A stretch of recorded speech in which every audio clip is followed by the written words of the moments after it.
Shalom semua pemirsa program All by Grace yang dikasihi Tuhan. Berjumpa kembali kita dalam episode yang ke-80 dan kita akan berdoa lebih dahulu sebelum kita memulai acara kali ini. Bapa Surgawi, kami serahkan waktu berikut ini dalam tangan kasih dan kuasa-Mu. Sekian lama Engkau telah memimpin, memakai kami melalui program All by Grace. Kami percaya pada saat ini juga Engkau akan pakai acara kali ini boleh menjadi berkat bagi setiap orang. Bukakan hati kami dan kami boleh menyerap sebanyak mungkin apa yang telah Engkau pesankan untuk disampaikan, dan semuanya boleh berguna untuk membangun hidup rohani kami, dan kami boleh lebih-lebih lagi hidup berkenan kepadamu. Tuhan, kami serahkan waktu ini, Engkau pimpin, Engkau sertai, dan Engkau berkati. Dalam nama Tuhan Yesus kami bersyukur, kami berdoa. Haleluya, amin, haleluya. Ku datang Tuhan, ubah hatiku baru oleh anugerah yang ada padamu.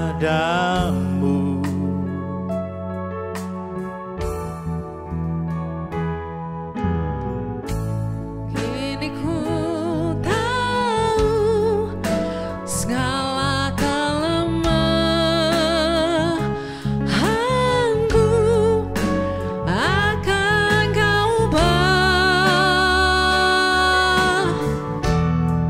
Oleh kuasa kasih-Mu.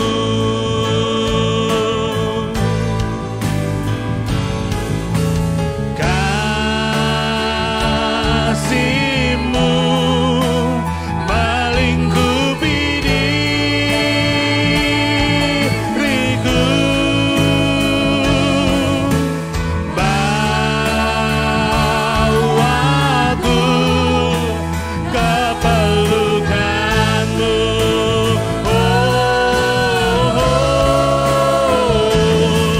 Ku kan terbang bagaikan raja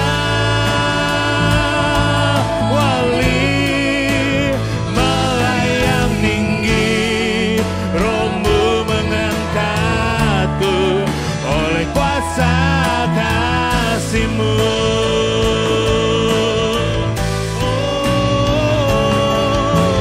Kasih-Mu melingkupi diriku,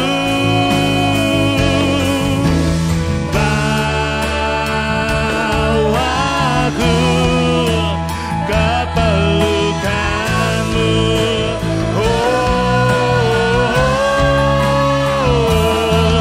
Ku kan terbang bagaikan raja wali, melayang tinggi, Roh-Mu mengangkatku oleh kuasa kasih-Mu. Melayang tinggi, Roh-Mu mengangkatku oleh kuasa kasih-Mu. Ya, keberhasilan dalam kehidupan merupakan dambaan setiap insan. Namun, sangat disayangkan, realita belum tentu seindah yang didambakan itu dalam proses menuju keberhasilan.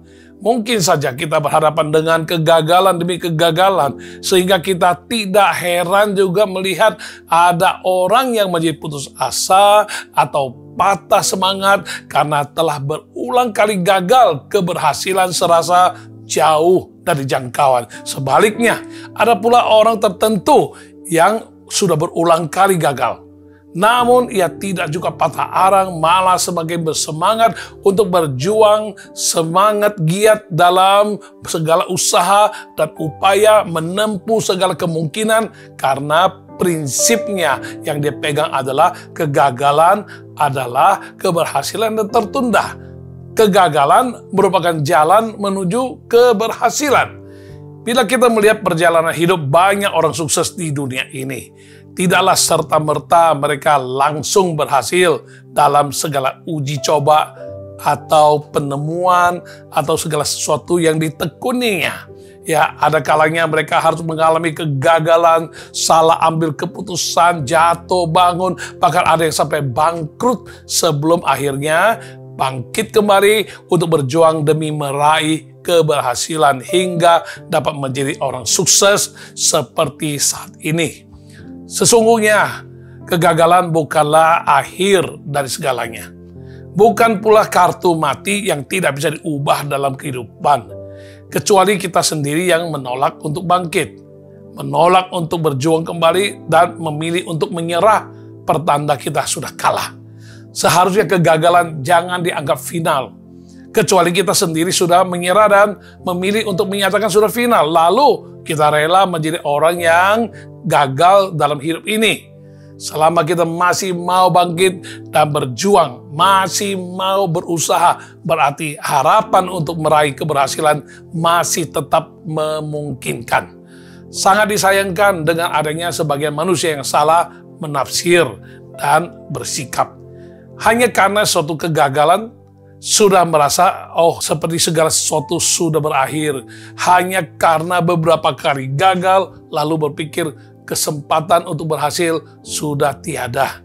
Seorang discoverer atau penemu pernah berkata bahwa ia tidak pernah gagal, melainkan ia hanya menemukan ada 10.000 cara yang tidak bekerja dengan benar. Ini pola pikir yang baik karena dapat melihat kegagalan sebagai suatu proses pembelajaran, proses untuk bertumbuh, untuk menjadi pribadi yang lebih dewasa, lebih tangguh, lebih baik, dan lebih bijak dalam segala sesuatu. Bila kita melihat tokoh-tokoh dalam Alkitab, tidak sedikit dari mereka yang mengalami kegagalan demi kegagalan secara pandangan dunia. Antara lain Yusuf misalnya. Tuhan pernah memberikan mimpi yang begitu luar biasa kepada Yusuf, namun realita yang terjadi justru kebalikannya. Kondisi hidupnya bukan semakin membaik, malah ia dijual sebagai budak, bahkan pada akhirnya Yusuf harus ditahan di dalam penjara. Dalam pandangan manusia, mungkin akan terkesan Yusuf ini sudah gagal total, tidak ada masa depan, tetapi tidak demikian di mata Tuhan. Yusuf bukanlah orang yang gagal. Yusuf mengerti bahwa harap terus kepada Tuhan, mengandalkan Tuhan, hingga ia pun dapat meraih keberhasilan hidup pada waktunya seperti apa yang Tuhan janjikan di dalam mimpinya itu. Demikian juga dengan Simon yang adalah murid Yesus.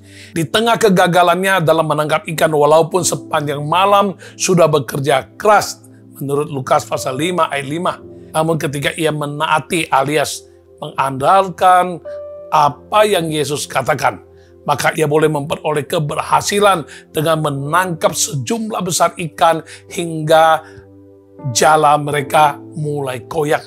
Pasal 5 Injil Lukas ayat 5 hingga ayat 6. Bagaimana dengan kita? Apakah saat ini kita merasa sedang gagal dalam kehidupan ini? Gagal mempertahankan rumah tangga, gagal mencapai kondisi finansial yang dirindukan, gagal dalam mendidik anak, gagal menolak godaan dosa, dan lain sebagainya. Tema All by Grace episode kali ini adalah keberhasilan di tengah kegagalan. Kiranya melalui pembahasan berikut, kita dapat belajar bagaimana mengatasi kegagalan sehingga bisa kembali meraih keberhasilan di dalam kehidupan ini. Langkah-langkah untuk meraih keberhasilan di tengah kegagalan antara lain, 1. Harus mengerti koreksi diri. Ya, dengan koreksi diri dapat kita temukan penyebab kegagalan. Bisa jadi dikarenakan kurang percaya diri, kurang hikmat, atau kurang peka. Pernah seorang pengusaha yang berpenampilan rapi mengikuti suatu ibadah untuk pertama kalinya di satu gereja. Setelah beberapa kali beribadah di gereja yang sama, ia pun dapat berkenalan hingga dapat jadwal konseling secara pribadi dengan Pak Pendeta terkait masalah keuangan yang sedang dihadapinya. Setelah dinasihati, diarahkan, dan didoakan, ia pun segera koreksi diri, lalu ia mengaku bahwa dirinya terlalu sombong, terlalu mengandalkan pengertian dan kemampuan diri, kurang hikmat, kurang peka terhadap apa yang boleh dan apa yang jangan dilakukan. Akhirnya, ia harus menerima kenyataan pahit, yaitu kegagalan dan kebangkrutan dengan konsekuensi. Semua miliknya akan disita oleh bank guna membayar hutang yang demikian besar kepada bank. Singkat kata, ketika waktunya tiba, suami istri ini dengan sangat sedih menyaksikan eksekusi penyitaan rumah mereka. Berikut isinya. Termasuk toko mereka juga turut disita. Mereka harus menerima kenyataan pahit bahwa kegagalan dalam menata kelola keuangan atau finansial sangat berakibat sampai hilang semua harta milik mereka. Dan ini merupakan suatu pengalaman yang sangat-sangat pedih, menyedihkan, dan sangat-sangat sulit untuk dihadapi setiap orang. Setelah percaya, dia menerima Yesus sebagai Tuhan dan Juru Selamat dan dibaptis. Manusia rohani mereka dipulihkan, karakternya diubahkan, gaya hidup mereka pun menjadi baru. Atas kegagalan yang dialami, mereka terus mengoreksi diri, mencari tahu apa yang menjadi penyebab kegagalan mereka, menjadi sadar, lalu mendekatkan diri kepada Tuhan, perbanyak doa, perbanyak ibadah, baca firman Tuhan, dan hidup mereka pun mencerminkan suatu perubahan yang sangat signifikan dalam berbagai aspek kehidupan. Bagaimana kehidupan mereka selanjutnya akan kita sambung nanti sebelum berakhir pembahasan tema kali ini. Berbeda dengan suami istri tersebut di atas, mudah ditemukan dalam kehidupan nyata. Ada saja orang-orang yang tidak mau mengoreksi diri atas kegagalan yang dialami. Malah sebaliknya, beraninya mereka menyalahkan Tuhan terkait segala kegagalan hidup yang mereka alami. Mereka merasa Tuhanlah yang gagal untuk memelihara hidup mereka, gagal menjawab doa mereka, gagal dalam memberikan solusi bagi kesulitan yang mereka hadapi. Dalam pandangan mereka, Tuhanlah penyebab segala kegagalan yang mereka alami, sehingga mereka marah. Bahkan ada pula yang berakhir dengan kecewa terhadap Tuhan. Mereka merasa telah ikut Tuhan, telah melakukan bagiannya, tapi hidup tidak juga menjadi lebih baik, lebih sejahtera, atau berhasil seperti yang didambakan. Tentu saja sikap dan pandangan yang demikian adalah salah, tidak bijak, bahkan dapat menjerumuskan diri ke dalam pemahaman yang sesat atau salah hingga berakibat menjauhkan diri dari Tuhan, bahkan bisa menjadi murtad. Perlu disadari bahwa semua adalah tipu muslihat iblis yang menghasut manusia untuk mengkambing hitamkan Tuhan atas segala kegagalan yang dialami. Mereka salah mengira seolah-olah mengikut Tuhan berarti jauh dari masalah, jauh dari kutuk, hidup akan berbahagia, sejahtera senantiasa, dan penuh berkat melimpah. Mereka memiliki ekspektasi yang begitu tinggi mengenai hidup di dalam Tuhan, tetapi mereka tidak mengizinkan hidupnya dipimpin oleh perkataan Tuhan, oleh kehendak Tuhan. Mereka hanya mau berkatnya saja, tanpa mau taat mengikuti pimpinan, perkataan, dan kehendak Tuhan. Seperti halnya di dalam Alkitab tercatat kisah Saul yang diizinkan Tuhan dan diangkat untuk menjadi raja. Tuhan memakainya untuk menyelamatkan orang-orang di Yabes Gilead. Lalu Saul memanggil mereka untuk menyembah Tuhan atas keberhasilan tersebut. Selanjutnya masih banyak kemenangan-kemenangan atas peperangan yang dialaminya. Namun sayangnya Saul terhanyut dalam segala kesuksesan yang dicapainya. Dan dia lupa bahwa segala keberhasilan adalah pemberian dan campur tangan Tuhan semata-mata. Saul merasa dirinya sudah hebat sehingga dapat menang dengan dahsyat. Bahkan dia tidak sabar menunggu Nabi Samuel untuk mempersembahkan korban kepada Tuhan, karena dia merasa dirinya layak untuk melakukannya juga. Kelancangan Saul inilah justru menjadi awal daripada kejatuhannya. Terlebih lagi, ketidaktaatan demi ketidaktaatan yang dilakukan Saul. Mulai dari dia menolak, menghancurkan Amalek sampai tuntas. Seperti yang Tuhan perintahkan, dia membiarkan orang-orangnya merampas ternak-ternak yang baik. Dia mencari pemanggil arwah untuk meminta petunjuk dan lain sebagainya. Tidak heran roh Tuhan mundur daripadanya, meninggalkannya, dan Tuhan pun mengambil kedudukan raja dari keturunannya. Bila kita melihat akhir hidupnya, Saul menjadi seorang yang gagal, penuh dengan iri hati dan dengki. Bahkan akhirnya ia mati di dalam satu peperangan melawan bangsa Filistin. Sungguh sangat disayangkan, seorang yang diizinkan oleh Tuhan dapat menjadi raja. Yang oleh karena Tuhan juga, Saul mengalami begitu banyak kemenangan yang luar biasa. Seharusnya ia memiliki masa depan indah dan gilang gemilang bersama Tuhan. Namun sebaliknya, ia harus berakhir sebagai seorang yang gagal karena ketidaktaatannya dan kesombongannya yang menyebabkan tidak mengikuti kehendak Tuhan. Bahkan ia mencuri kemuliaan Tuhan. Itu semua karena pilihannya sendiri, sehingga berakibat kepada kegagalan. Walaupun banyak begitu teguran yang sudah diberikan, namun Saul tidak mau mengoreksi diri, tidak mau bertobat, dan tidak mau berubah. Semuanya itu adalah salahnya sendiri. Bagaimana dengan Anda dan saya hari ini? Apa yang menjadi penyebab kegagalan yang sedang kita alami saat ini? Mari kita datang pada Tuhan yang sanggup menguji dan menyelidiki hati dan hidup kita, dan kita tenangkan diri, koreksi diri, dan bertobat sehingga hidup kita boleh dipulihkan, boleh diubahkan oleh Tuhan. Sekalipun kita sedang dalam kegagalan, Tuhan sanggup pulihkan, Tuhan sanggup bangkitkan dan berikan kita kemampuan untuk kembali berjuang dengan semangat dan iman yang teguh agar dapat meraih kembali keberhasilan yang Tuhan rencanakan. Namun sangat penting dan sangat perlu kita koreksi diri dengan sungguh-sungguh hati sehingga menemukan penyebab dari kegagalan itu. Dalam segala perkara, Tuhan punya rencana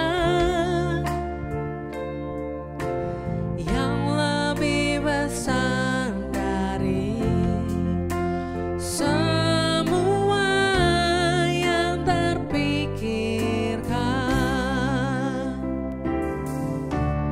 apapun yang kau perbuat.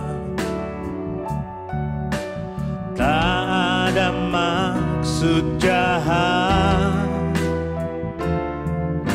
sebab itu ku lakukan semua denganmu Tuhan.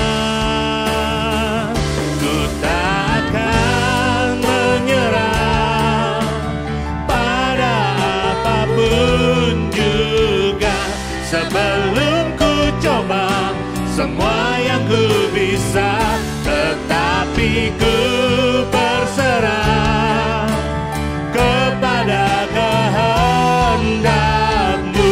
Hatiku percaya Tuhan punya rencana.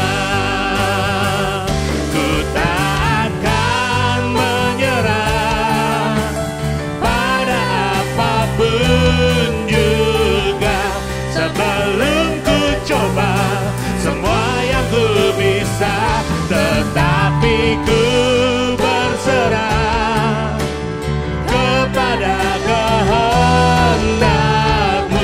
Hatiku percaya Tuhan punya rencana.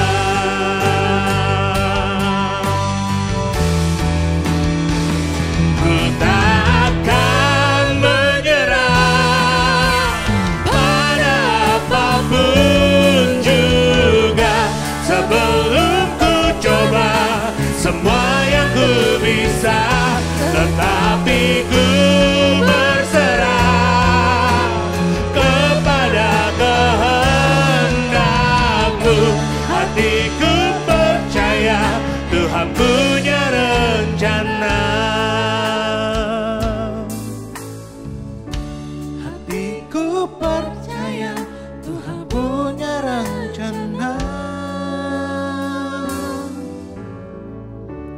hatiku percaya Tuhan punya rencana. Berikut mari kita melihat beberapa penyebab kegagalan hidup yang perlu menjadi acuan saat kita mengadakan koreksi diri. Antara lain, 1, kurang percaya diri. Ya, rata-rata orang yang sukses dalam bidangnya adalah orang-orang yang percaya diri atau pede. Banyak orang gagal hidupnya justru dikarenakan kurang percaya diri, kurang pede. Mereka memandang rendah dirinya sendiri, mungkin dikarenakan latar belakang keluarga atau minimnya pendidikan atau terdapat kekurangan pada fisiknya dan lain sebagainya. Mereka gagal sebelum bertanding karena mereka telah memilih menyerah sejak awal, padahal mereka belum mencoba, juga belum berusaha. Sekalipun mencoba, mereka sudah memiliki mindset yang salah, pikiran yang salah, yang belum diubahkan. Mereka memandang kegagalan sebagai satu validasi nilai diri mereka yang dianggap lebih rendah jika dibandingkan dengan orang lain. Padahal kegagalan adalah hal yang wajar dan lumrah saja dalam kehidupan setiap insan manusia di dunia ini. Ketika mempelajari biografi para ilmuwan, para penemu atau discoverer, para pengusaha dan profesional sukses di dunia ini, tidak semua mereka terlahir sebagai sosok yang pasti akan berhasil. Sebaliknya, kebanyakan dari mereka mengakui bahwa mereka telah mengalami kegagalan demi kegagalan, telah mereka hadapi sebelum mereka meraih keberhasilan seperti sekarang ini. Salah satu kunci keberhasilan mereka adalah mereka tidak membiarkan rasa kurang percaya diri menghambat perjuangan mereka untuk meraih sukses. Walaupun tidak harus dikategorikan sebagai seorang narator kawakan, namun setiap pendeta harus bisa menjadi pembicara atau pengkhotbah. Sebagai pengkhotbah, selain dia harus doa, mohon pewahyuan Tuhan, ia juga harus tekuni Alkitab atau firman Tuhan, banyak belajar dalam berbagai cara, di berbagai segi, dan berbagai sumber, dan dia harus memiliki rasa tanggung jawab yang penuh, tanggung jawab yang tinggi atas materi apa yang tepat sasaran untuk disampaikan sehingga dapat menjadi berkat, guna menyadarkan, membangun, berguna, dan bisa memuliakan nama Tuhan. Setiap kali sang pendeta bertugas sebagai pengkhotbah, dia tidak pernah mengizinkan rasa kurang percaya diri eksis sehingga menghalangi atau menahan langkahnya untuk maju ke podium. Seorang pengkhotbah yang benar harus percaya diri bahwa dirinya sudah siap sebagai pengkhotbah, walaupun terkadang mungkin saja terusik oleh rasa gentar, berhubung harus berhadapan dengan audiens atau pendengar yang notabene-nya kalangan ilmuwan misalnya, para intelektual misalnya mahasiswa, dosen, apalagi rektor, atau para pakar, bahkan para pengusaha besar, papan atas dan sebagainya. Contoh lain adalah misalnya ada seorang yang bukan ahli memasak, namun ia punya pede, ia punya percaya diri. Ia beranikan diri dan tidak membiarkan rasa kurang percaya diri menarik langkah dan tindakannya untuk memasak. Ia pede, ia percaya diri untuk menjadi penemu menu, discoverer. Sekalipun pernah juga dia menghasilkan menu enak disantap, namun hanya sekali dimasak, sudah lupa semua komposisinya.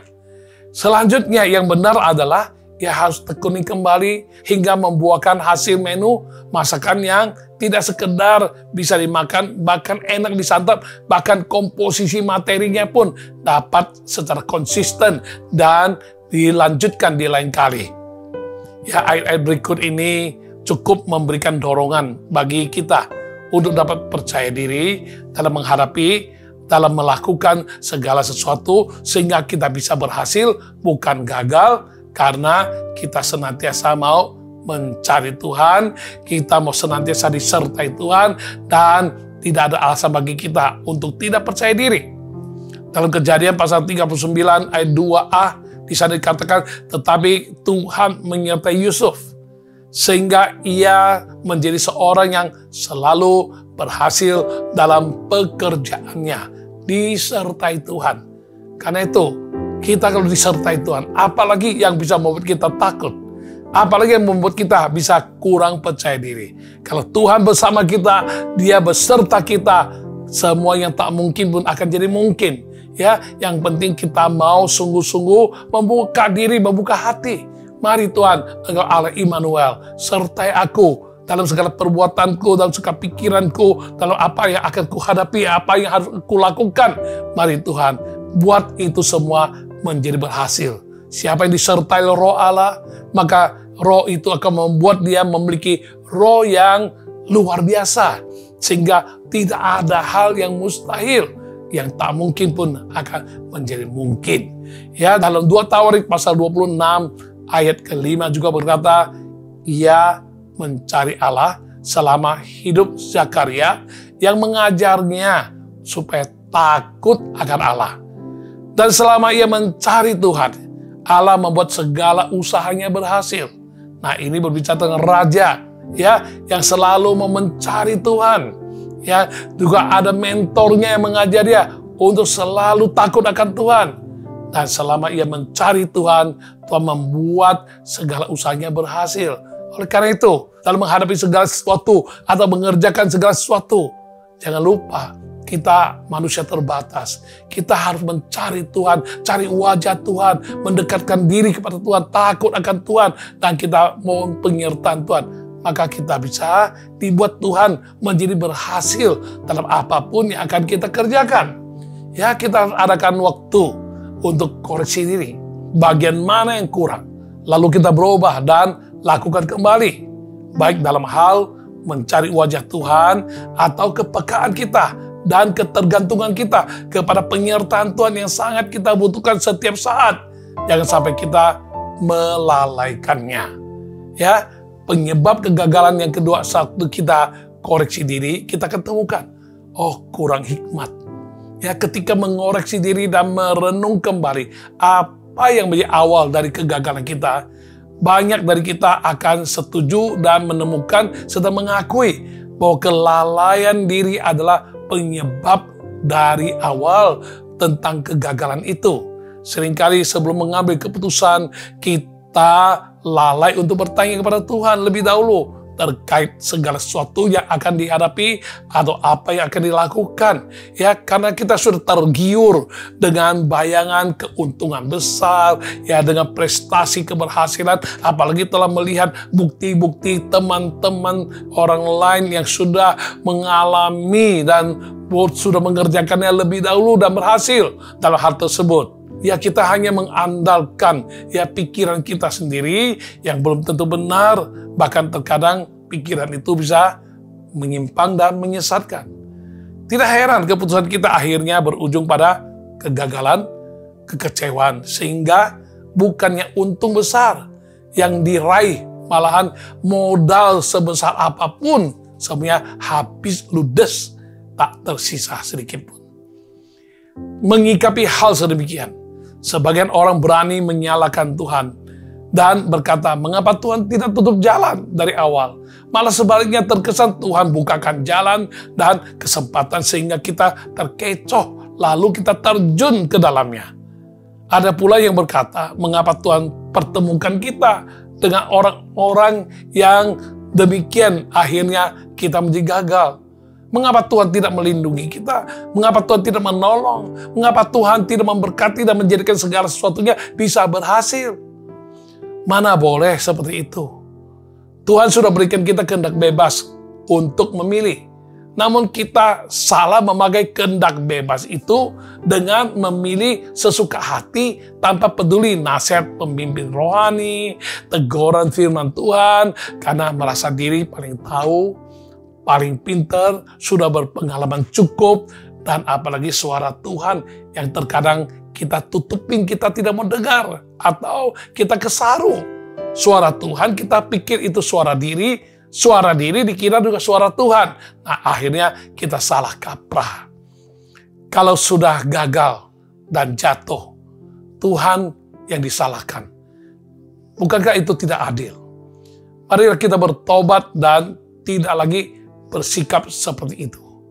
Jangan jatuh ke dalam tipu muslihat iblis sehingga kita mengandalkan pengertian diri yang terbatas daripada mengandalkan hikmat dan pimpinan Tuhan dengan perkataannya yang pasti membawa keberhasilan. Seharusnya kita jangan lalai melibatkan hikmat bijaksana dalam menentukan pilihan atau keputusan, karena hikmat atau bijaksana beda dengan pikiran, pengertian, atau kepintaran manusia. Ya, berikut ini ada penggalan dari kata-kata hikmat dari seorang pengusaha sukses yang kita bisa mudah temukan dalam sosial media. Dia berkata, smart people know what they want, but wise people know what they don't want. Orang pintar tahu apa yang mereka inginkan, tapi orang bijak tahu apa yang mereka tidak inginkan. Smart people using brain, wise people using heart. Ya, orang yang pintar menggunakan otak, orang yang bijak menggunakan hati. Ya, Anda sendiri yang bisa menerjemahkan dan menerapkan dalam kehidupanmu. Ya, beda adalah beda. Pikiran kepintaran dibanding dengan hikmat bijaksana. Agar terhindar dari kegagalan apapun dan bagaimanapun bentuknya, segeralah kita koreksi diri dan temukan penyebab kegagalan Anda.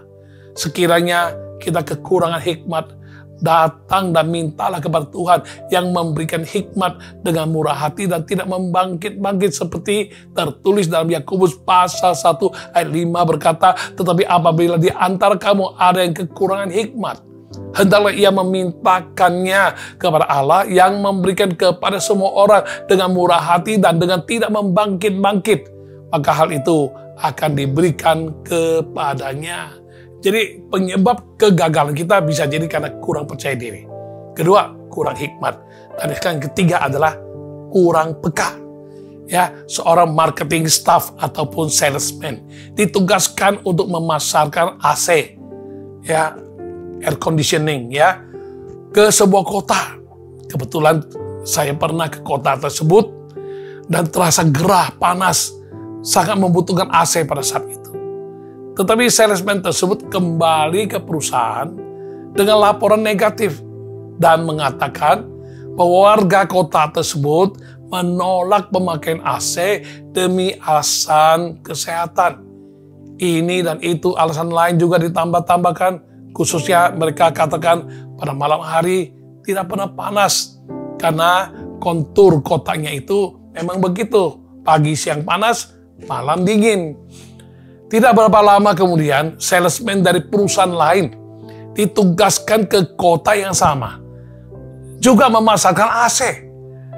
Dan dia kembali dengan kabar yang luar biasa baik dan order yang sangat banyak, sambil menyampaikan kota tersebut berpotensi besar, pasarnya besar karena belum pada pakai AC. Sekali diberikan sosialisasi, penjelasan, banyak warga yang tertarik untuk membeli dan memakai AC di rumah mereka.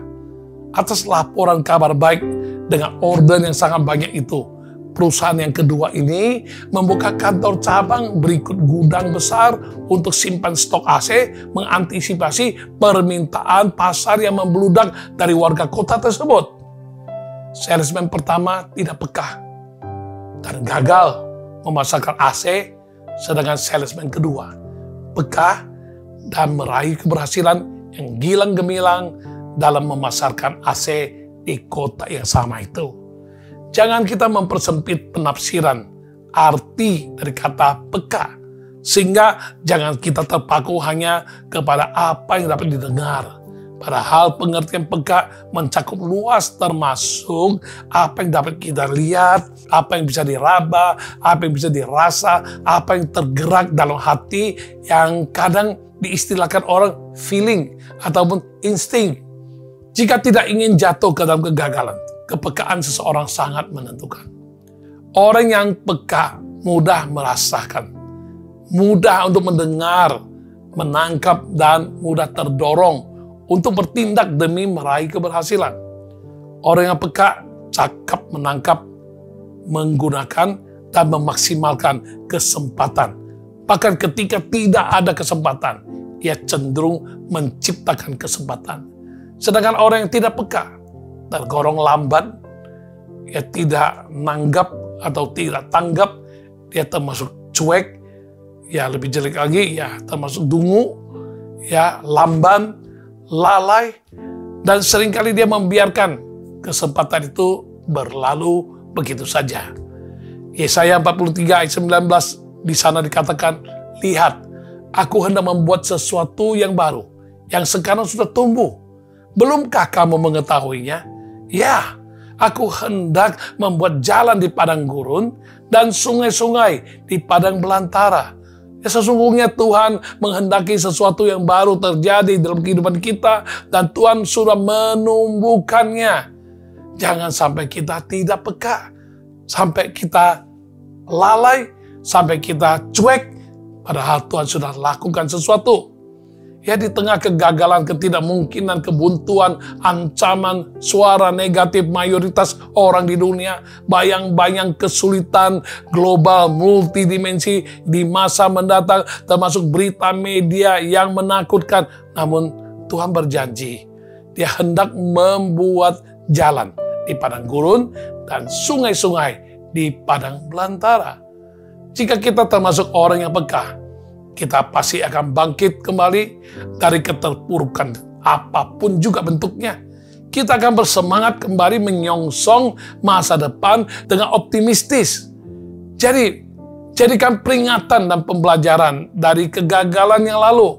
Yang salah satu penyebabnya adalah karena kita kurang peka terhadap petunjuk Tuhan, peringatan Tuhan, baik secara langsung atau tidak langsung, sehubungan dengan pilihan-pilihan yang harus kita tentukan, atau kesempatan yang Tuhan telah berikan, kemungkinan diberkati jika kita peka menanggapi prinsip firman Tuhan tersebut.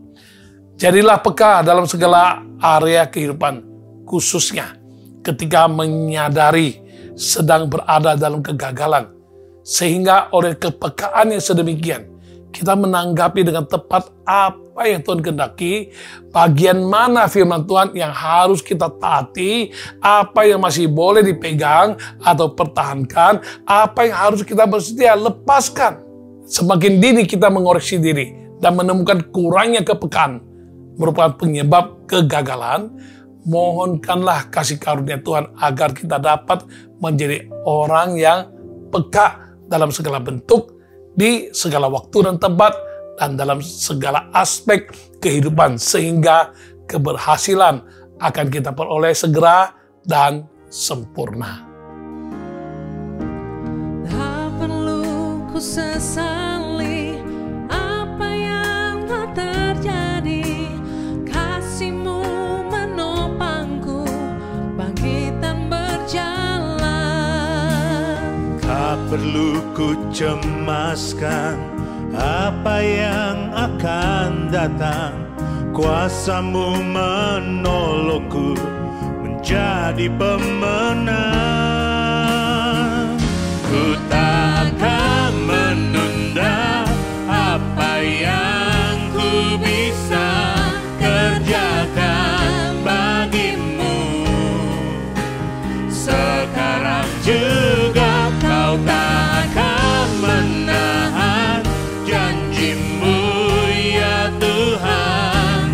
Pasti ku terima bila sudah genap waktunya.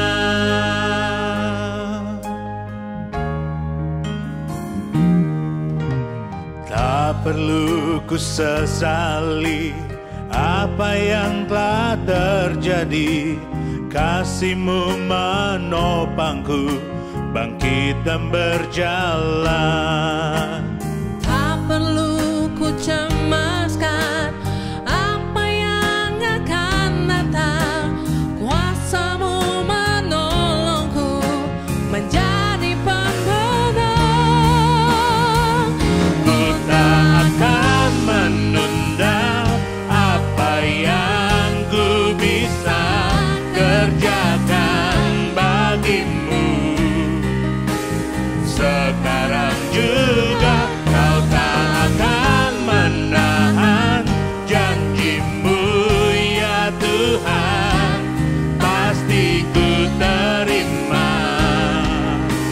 bila sudah genap waktunya.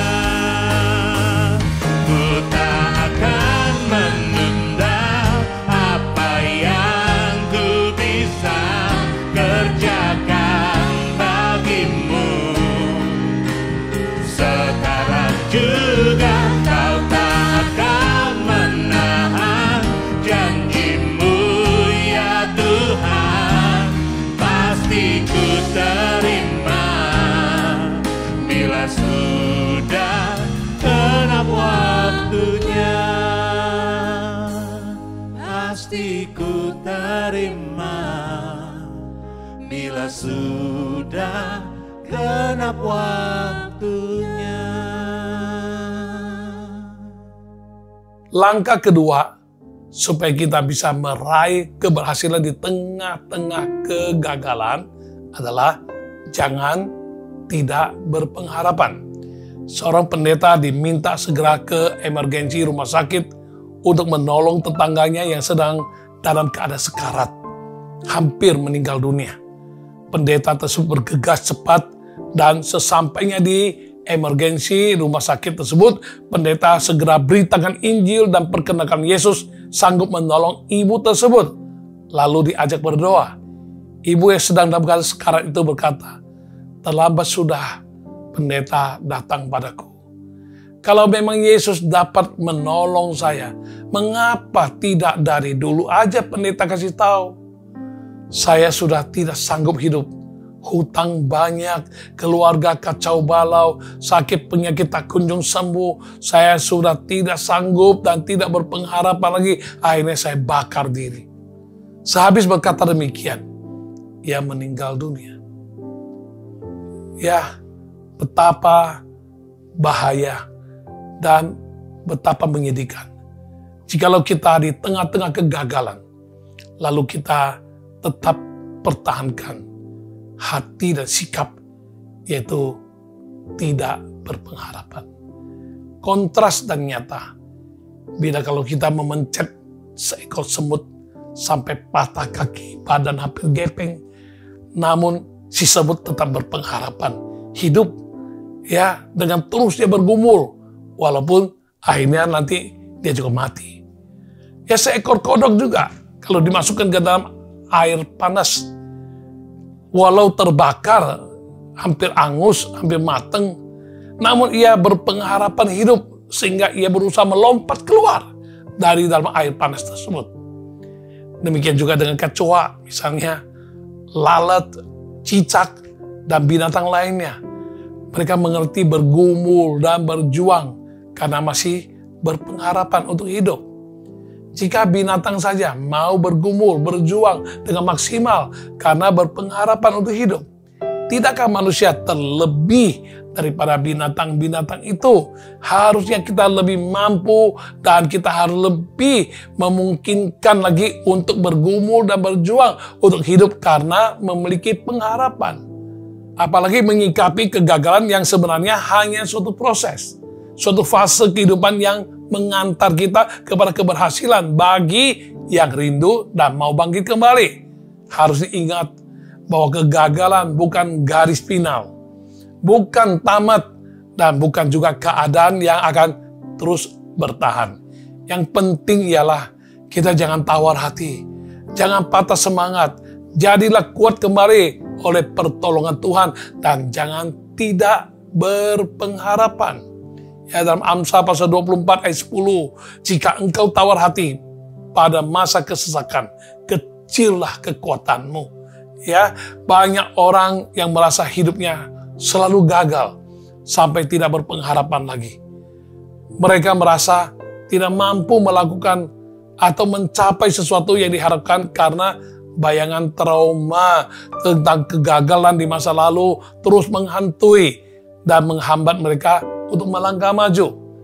Mereka takut untuk mencoba kembali, takut untuk berusaha kembali karena tidak mau lagi mengalami kegagalan yang sama seperti yang dulu dialami, yang itu begitu sangat menyakitkan hati.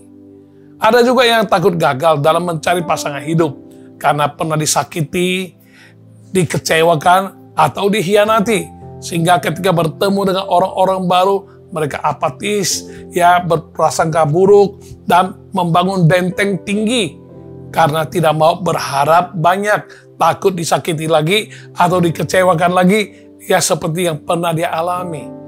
Ada yang pernah gagal dalam merintis usaha. Semua modal, waktu, dan tenaga yang sudah dicurahkan, namun tak juga ada hasil. Malah sebaliknya, semuanya itu berlalu habis begitu saja. Bahkan ada yang sampai minus, harus berhutang di mana-mana karena salah perhitungan. Oleh karena itu, mereka tak ingin mencoba atau berusaha kembali.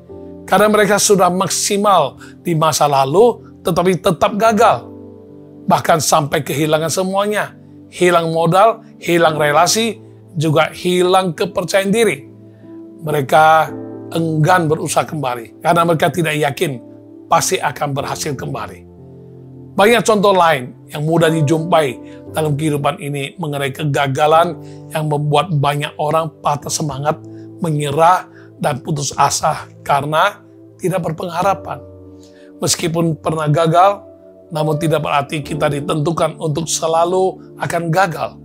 Kita menjadi gagal total bila kita sendiri yang memilih mau berakhir gagal dan berhenti berusaha untuk berjuang. Selama masih mau bangkit, mau berjuang, jalan terbuka selalu tersedia bagi kita. Yang penting adalah jangan putus asa, jangan menyerah, jangan tawar hati, jangan mau terkungkung oleh kegagalan di masa lalu. Karena selama masih ada waktu, masih ada umur, berarti masih ada kesempatan untuk berhasil. Apalagi kita tidak sendirian dalam menghadapi segala sesuatu. Karena ada Tuhan yang Immanuel selalu menyertai. Tuhan bisa memberikan tuntunan bagi hidup kita agar tidak salah langkah lagi. Ya, tak mengulang kesalahan yang sama. Tuhan bisa memberikan hikmat agar usaha kita dapat berhasil. Namun tetap ada bagian kita yang harus kita lakukan, yaitu bangkit, berusaha, dan berjuang dengan maksimal. Janganlah tawar hati agar kekuatan kita tidak menjadi kecil. Sekalipun kekuatan kita memang terbatas, namun kita memiliki Tuhan yang tak terbatas. Tuhan yang menjanjikan kemenangan dan hari depan yang penuh harapan. Selama kita ikuti tuntunan Tuhan dengan setia, kita akan melihat bahwa rancangannya tidak pernah gagal. Saat ini mungkin kita belum melihat, belum bisa mengetahui, mengerti segala sesuatu. Namun teruslah berharap kepada Tuhan. Percayalah bahwa Tuhan rencananya adalah yang terbaik. Jauh lebih baik dari apapun yang bisa kita rancangkan. Semua yang Tuhan izinkan terjadi adalah baik untuk kita. Berharaplah kepada Tuhan, jangan sampai kita tidak berpengharapan. Karena kelak kita akan lihat penggenapan daripada janji Tuhan. Apa yang sempurna atas hidup kita akan kita terima pada waktu Tuhan yang terbaik. Bila kau izinkan sesuatu terjadi, ku percaya semua untuk kebaikanku. Bila nanti telah tiba waktumu, ku percaya kuasa-Mu memulihkan hidupku. Waktu Tuhan pasti yang terbaik, walau kadang tak mudah dimengerti. Lewati cobaan, ku tetap percaya waktu Tuhan pasti yang terbaik.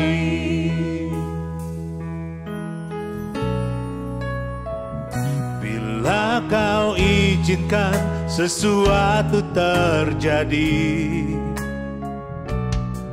ku percaya semua untuk kebaikanku.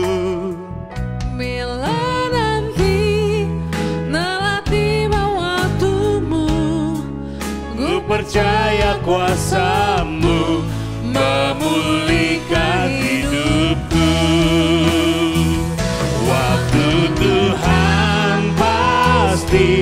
yang terbaik.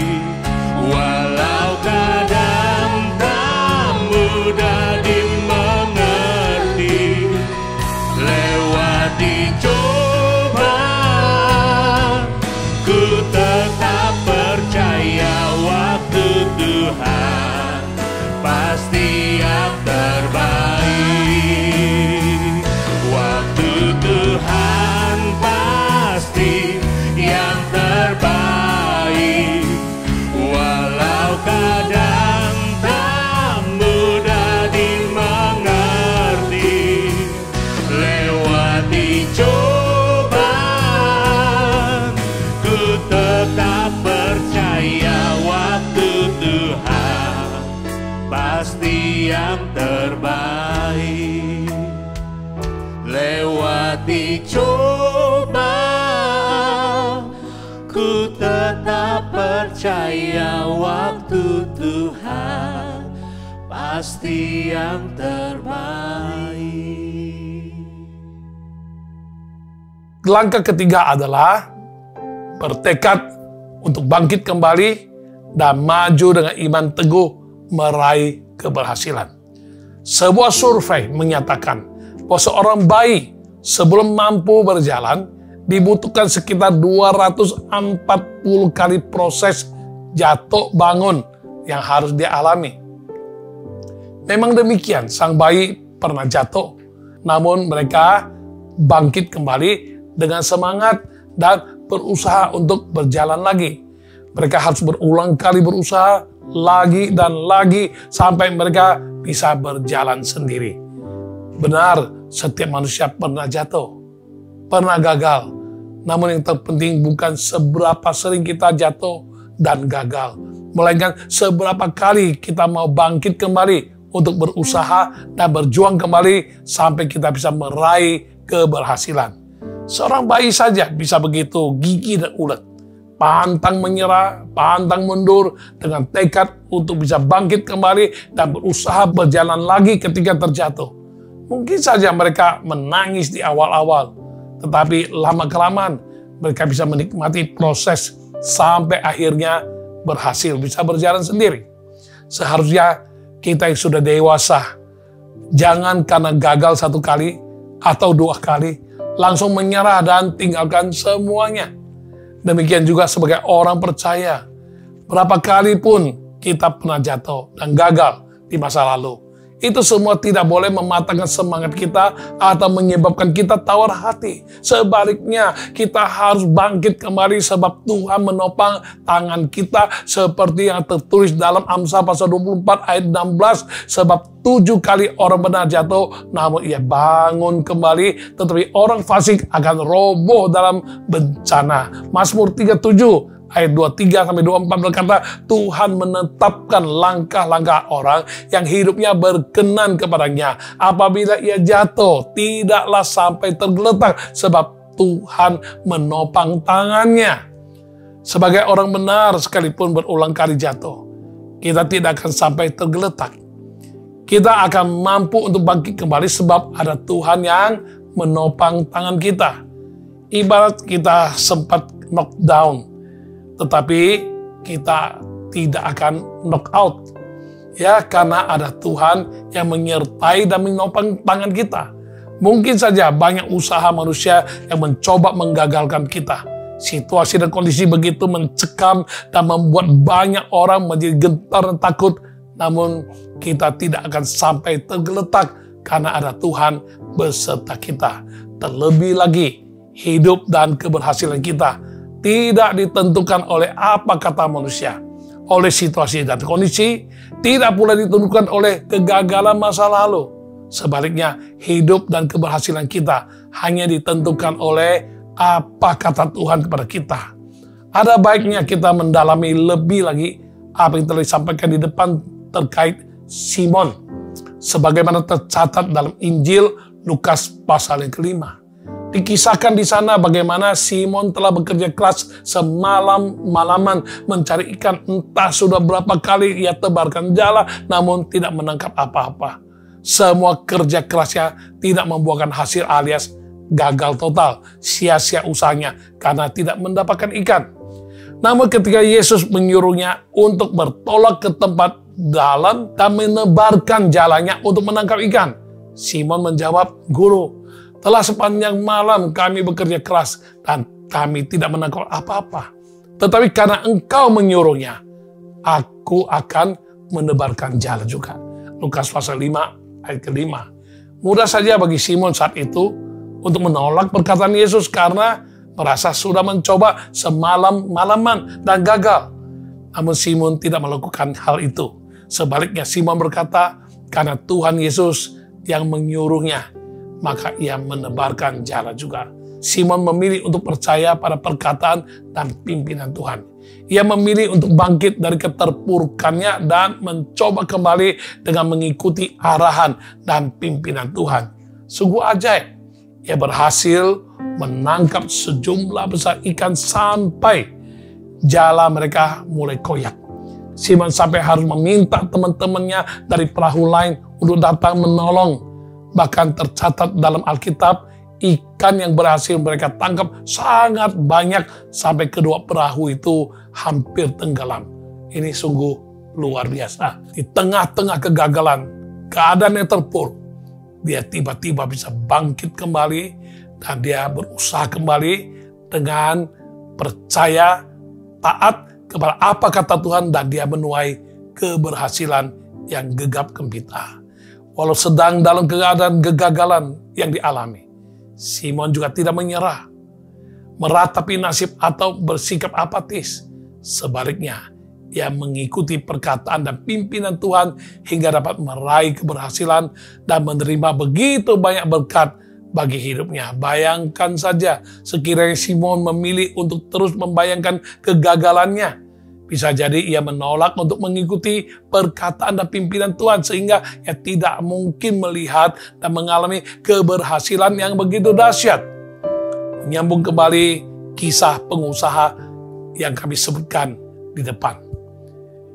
Setelah dia bangkrut dan disita bank semua miliknya untuk menebus hutang yang begitu banyak, lalu ia tekuni ikut ibadah dan diselamatkan, dan dia dipulihkan dan diubahkan Tuhan dan menjadi seorang yang sangat rendah hati. Rindu beribadah, menekuni firman, setia berdoa dengan tekun, dan hingga suatu hari orang tersebut berhasil mendapatkan suatu proyek dalam waktu keadaan ekonomi sedang gonjang-ganjing di dunia ini yang mana secara manusia tidak masuk akal. Dan dia pun tidak punya modal saat itu karena semua sudah disita bank. Namun Tuhan bisa membuka jalan di saat tiada jalan. Di saat kegagalan sampai yang titik paling rendah sekalipun, kalau Tuhan mau menunjukkan kuasa dan mujizatnya, Tuhan sanggup. Ia mendapat suatu keuntungan yang sangat luar biasa sampai dia bisa membeli mobil, membeli rumah, bahkan semua hutang lunas terbayar. Apa yang menjadi kegagalannya sehingga berakibat hilang semua harta benda, Tuhan kembalikan dengan ajaib dalam seketika di tengah-tengah dunia yang sedang dilanda dengan keadaan ekonomi yang sedang krisis dan gonjang-ganjing. Dengan ajaib dia bisa dapatkan proyek tersebut dan dia mengalami keberhasilan di tengah-tengah kegagalan. Sadarilah bahwa Tuhanlah yang menetapkan langkah hidup kita. Dia akan memimpin hidup kita. Jangan serupa dengan orang dunia yang hanya berharap kepada diri sendiri yang terbatas. Ingatlah, kita memiliki Tuhan yang tidak terbatas. Dia pencipta langit, bumi, dan segala isinya. Tuhan sanggup mengadakan mujizat di tengah kemustahilan dan tidak ada satupun yang tidak sanggup Tuhan lakukan bagi kita yang mau betul-betul percaya kepada Dia. Dan Dia berjanji jika kita percaya, kita akan melihat kemuliaan Allah dinyatakan dalam kehidupan kita. Yang kita perlukan adalah hidup melekat, mendekat, dan berkenan kepadanya, lalu ikuti perkataan dan pimpinannya. Tekuni, berusaha dalam melakukan bagian kita dengan maksimal. Milikilah iman yang teguh, dalam menghadapi segala sesuatu. Jangan terkungkung, terbayang dengan kegagalan masa lalu. Dan jangan tanpa sadar kita mengutuki diri dengan berpikir bahwa diri kita pasti gagal, pasti rugi, pasti semuanya tak mampu lakukan, bahwa kita ini tidak bisa. Semua itu merupakan pikiran-pikiran yang salah. Ya, itu akan mencelakakan diri kita. Ya, gantikan pikiran negatif dengan pikiran positif. Bersama Tuhan aku bisa, aku mampu, tidak ada yang mustahil, aku tidak akan rugi, melainkan untung, dan seterusnya. Ingatlah, walaupun kita tidak mampu, kita memiliki Tuhan yang mampu, dan Dia bisa memampukan kita, dan kita tidak akan menghadapi segala sesuatu apapun hanya dengan sendirian. Maka dari itu, jangan mengandalkan kekuatan sendiri yang terbatas. Jangan pula mudah terombang-ambingkan oleh situasi dan kondisi apapun. Dan bagaimanapun juga, terimalah, berimanlah hanya kepada Tuhan. Karena hanya Dialah sumber pertolongan kita, sumber kekuatan kita, sumber kemenangan dan sumber keberhasilan kita. Harus kita sungguh-sungguh yakin dan percaya. Bersama Tuhan kita pasti bisa berhasil, pasti oke. Keluar sebagai pemenang. Jangan ragu dalam mengikuti pimpinan Tuhan dalam kehidupan ini. Walaupun terkadang kita belum mengerti, tetapi percaya segala sesuatu yang Tuhan kerjakan adalah baik adanya. Suatu ketika kelak kita berhasil.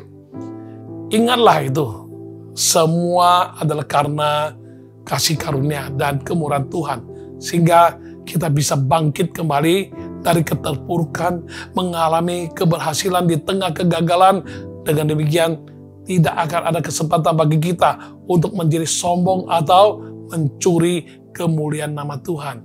Seharusnya lah kita bertekad memilih untuk bangkit, beriman teguh dalam mengikuti perkataan dan pimpinan Tuhan.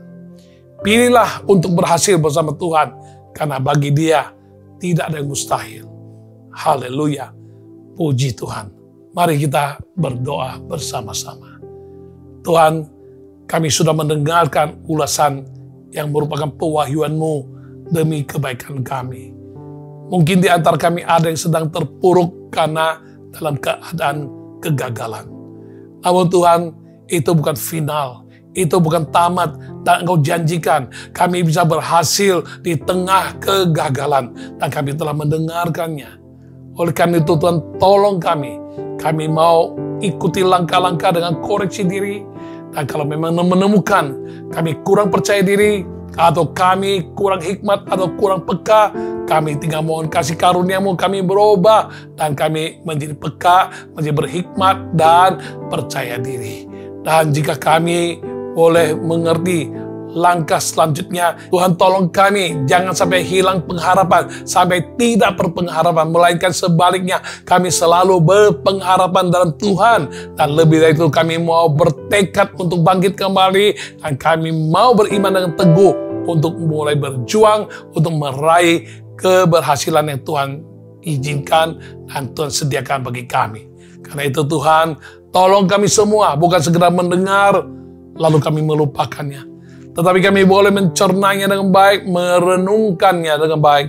Dengan demikian, kami bisa terapkan dalam kehidupan kami, sehingga setiap kami boleh menjadi orang-orang yang mengalami keberhasilan bersama Tuhan. Sekalipun pernah Tuhan izinkan kami berada dalam kegagalan, tapi tidak menutup kemungkinan kami akan bangkit kembali, berjuang kembali, dan kami akan meraih keberhasilan bersama Tuhan. Terpuji nama-Mu Tuhan, sempurnakan semuanya bagi kemuliaan nama-Mu. Dalam nama Tuhan Yesus, kami bersyukur, berdoa, dan memberkati semua pemirsa All by Grace yang setia. Haleluya, amin. Tiba saatnya saya akan doa syafaat buat Anda sekalian. Saat ini saya berdoa lebih dahulu untuk Anda yang sedang terganggu dengan sinusitis. Mari tumpang tangan kananmu di atas hidungmu dan kita berdoa. Tuhan, saat ini aku percaya janji-Mu, tanda-tanda ini menyertai orang percaya. Kami percaya, kami tumpang tangan dalam nama Yesus, sinusitis yang mengalaminya harus segera sembuh dalam nama Yesus. Beri hikmat kepadanya, apa yang harus dilakukan, dan dia lakukan dengan setia, dan dia boleh kemuliaan Tuhan dinyatakan, sehingga sinusitisnya boleh sembuh total, segera dan sempurna. Dalam nama Tuhan Yesus, kami terima kesembuhan. Haleluya. Amin. Berdoa untuk Anda yang ada masalah dengan autoimun, dengan segala gejala dan segala metode pengobatan yang sedang engkau ikuti. Dan mari kita doa, mohon kasih karunia Tuhan. Taruh dua tanganmu di atas dadamu. Tuhan, aku berdoa untuk mereka yang mengalami masalah dengan autoimunnya Tuhan, dengan segala gejala-gejala yang dia alami Tuhan. Walaupun dia sudah ke dokter, namun treatment ataupun pengobatan yang sedang dilakukan ini masih belum membuahkan hasil yang positif dan tuntas. Mari Tuhan, engkau berkasih karunia kepadanya, turun tangan Tuhan, jamah dan perbaiki seluruh autoimunnya sehingga boleh mengalami mujizat. Dia boleh sembuh daripada gangguan autoimun dalam nama Tuhan Yesus. Dia boleh sembuh dalam nama Yesus, sembuh dalam nama Yesus. Haleluya. Tuhan Yesus sembuhkan. Kami percaya, kami akan lihat kemuliaan Tuhan dinyatakan. Haleluya. Amin. Anda yang sulit menagih hutang yang begitu lama tidak dibayar-bayar dari pelangganmu, ya sudah berulang kali berjanji akan melunasinya, namun sampai saat ini sudah 4 bulan belum juga dia lunasi. Ya, ada juga yang satu lagi sudah 2 tahun dia tidak dapat menerima pembayaran daripada pelanggannya yang berhutang kepadanya. Dan ada lagi yang satu lagi sedang mengalami tagihannya macet selama 6 bulan lebih belum dibayar juga. Ya, mari kita berdoa, percaya, taruh tangan di dadamu. Aku percaya dan aku sehati berdoa dengan mereka yang mengalami masalah penagihan, kesulitan dalam penagihan. Tuhan, Kau lakukan mujizat. Bagi manusia tidak mungkin, bagi Engkau selalu mungkin. Karena ya Tuhan, Kau berjanji, kami pegang janjimu, kami percaya, kami akan lihat kemuliaan Tuhan dinyatakan. Orang yang berhutang kepada mereka, saat ini Tuhan Kau jamah hati mereka, dan mereka boleh segera sadar dan melakukan kewajibannya dengan baik, membayar hutang mereka kepada anak-anak-Mu yang percaya. Kemuliaan Tuhan dinyatakan, semua tagihan akan masuk, kirim malaikat-Mu menolong mereka, menagih bagi mereka, dan mereka boleh dapatkan tagihan-tagihan tersebut segera sempurna. Kemuliaan bagi nama Tuhan Yesus. Haleluya. Amin. Haleluya. Ya, Anda yang baru tadi pagi mengalami jarimu kaku yang tangan sebelah kanan, entah kenapa tidak bisa digerak-gerakkan, sakit rasanya. Saat ini, mari coba engkau berdoa dan mulai dalam nama Yesus, kau mulai menggerakkannya. Kau akan lihat kemuliaan bagi nama Tuhan Yesus. Tuhan Yesus sembuhkan jari jemari tangan kanannya, segera bisa bergerak dengan baik. Sembuh saat ini juga, tidak sakit, nyeri, tidak kaku lagi. Sembuh dalam nama Yesus. Jadi sembuh, Yesus sembuhkan. Yesus sembuhkan. Yesus sembuhkan. Haleluya. Yesus sembuhkan. Amin. Ya, Anda yang telinga kanan, terus keluar air, cairan. Mari kita stop saat ini, Tuhan sembuhkan. Taruh tangan kananmu dengan jari telunjuk, dan kita tutup di lubang telinga kanan ini. Kita doa, Tuhan sembuhkan telinga yang kanan yang keluar cairan saat ini. Stop dalam nama Yesus. Tidak keluar cairan lagi dalam nama Tuhan Yesus. Dalam nama Tuhan Yesus, telinganya sembuh. Yesus sembuhkan. Haleluya. Kemuliaan bagi nama Yesus. Haleluya. Amin. Ya, Anda yang rindu nenekmu yang sudah lanjut usia sedang sakit. Kau rindu bagaimana membahasakan kepadanya untuk menceritakan Yesus, Injil yang menyelamatkan kepada nenekmu.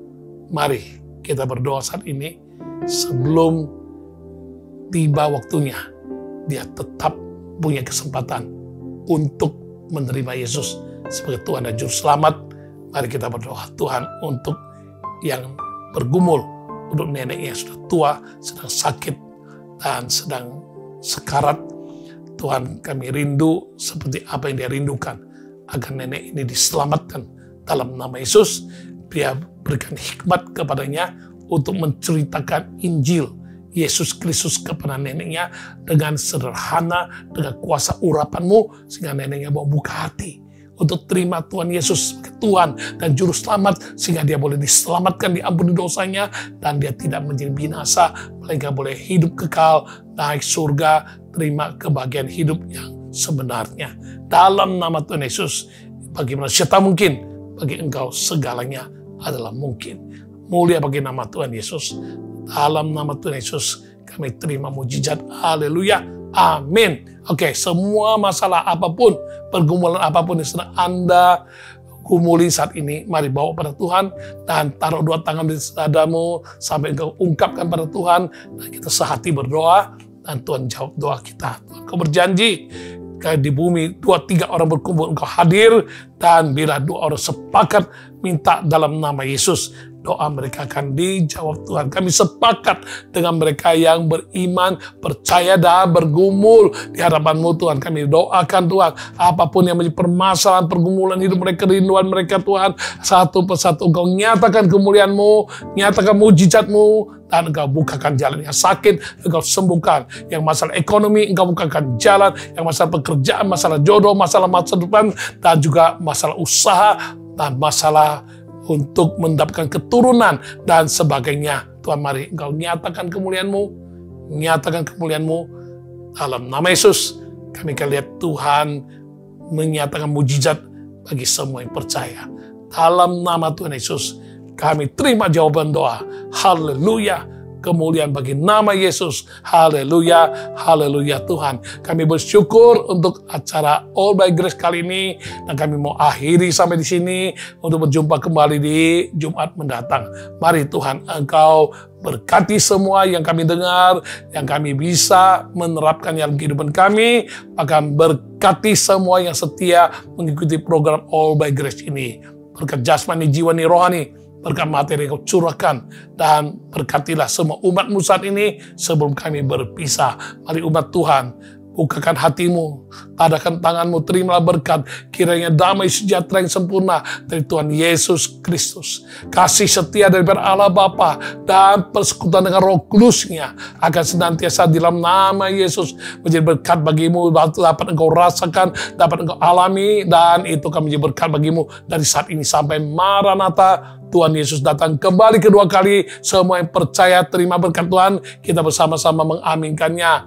Amin. Dengan demikian, sampai di sini All by Grace episode 80 ini. Jumpa kembali di episode ke-81 Jumat mendatang di waktu yang sama, 18.30 waktu Indonesia Barat. Tuhan Yesus memberkati semua. Shalom. Haleluya.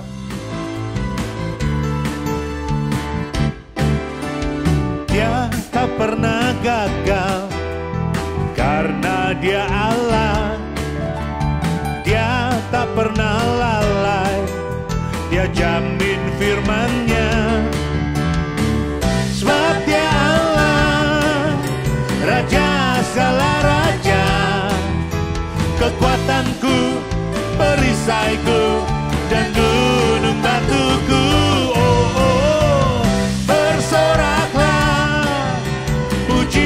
Sembah Dia, Yesusku Raja mulia, Yesusku Allah perkasa, Yesusku Allah pemenang, Yesus Raja.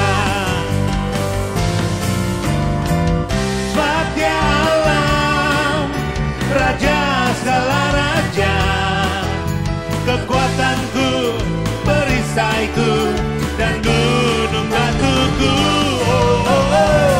Bersoraklah, puji sembah Dia, Yesusku Raja mulia, Yesusku Allah perkasa, Yesusku Allah pemenang, Yesus Raja. Sampai jumpa dalam program All by Grace berikutnya. Tuhan Yesus memberkati.